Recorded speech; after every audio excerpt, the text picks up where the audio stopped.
ঘোষণাপত্র একটা গুরুত্বপূর্ণ মাইলফলক, এতে কোনো সন্দেহ নাই, কিন্তু এটা কোনোভাবেই শেষ গন্তব্য না, শেষ কথা না। এটা আমাদের দীর্ঘ লড়াই, ত্যাগ এবং স্বপ্নের এক ক্ষণিক প্রতিফলন, যার পেছনে আছে বহু রক্ত, অশ্রু আর আশার গল্প। এই ঘোষণার জন্ম হয়েছে এক গর্জে ওঠা সময়ের ভেতর থেকে, যখন মানুষ আর তাকাইছিল না কোনো নেতা বা দলের দিকে, বরং নিজেরা হাতে তুলে নিছিল রাজনৈতিক কর্তাসত্তার ভার। কিন্তু যে ঘোষণাপত্রের জন্ম হলো এই রক্ত গরম বাস্তবতা থেকে, সেটা যদি সেই বাস্তবতার বহু বর্ণ, বহু স্বর এবং মূল তাগিদকে ধারণ করতে ব্যর্থ হয়, তাহলে সেটা এক অর্থে জনগণের সাথে বিশ্বাসঘাতকতা হবে। যারা ময়দানে প্রাণ দিল, যারা নিঃস্ব হয়েও আশায় বুক বাঁধল, যারা চোখের সামনে ভাই বোন হারালো, তাদের ইতিহাস, তাদের দাবি, তাদের আত্মত্যাগের ভাষা বাদ পড়ে গেল। ঘোষণাপত্র না, সেটা হয়ে ওঠে আবার এক শ্রেণীর ক্ষমতা কাঠামোর পুনরুৎপাদনের হাতিয়ার। এই ব্যাপার আবার লেখা হবে, আবার সম্পাদিত হবে, আবার জনগণই তার রূপ নির্ধারণ করবে।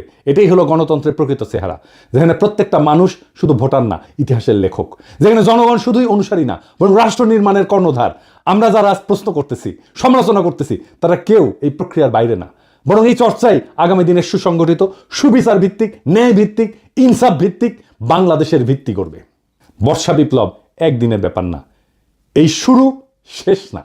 এইটা একটা যাত্রা, এইটা একটা জার্নি। এইখানে গন্তব্যের দিকে যাত্রা আছে, কিন্তু গন্তব্যে পৌঁছানো নাই। গন্তব্য সবসময় অধরা থাকে।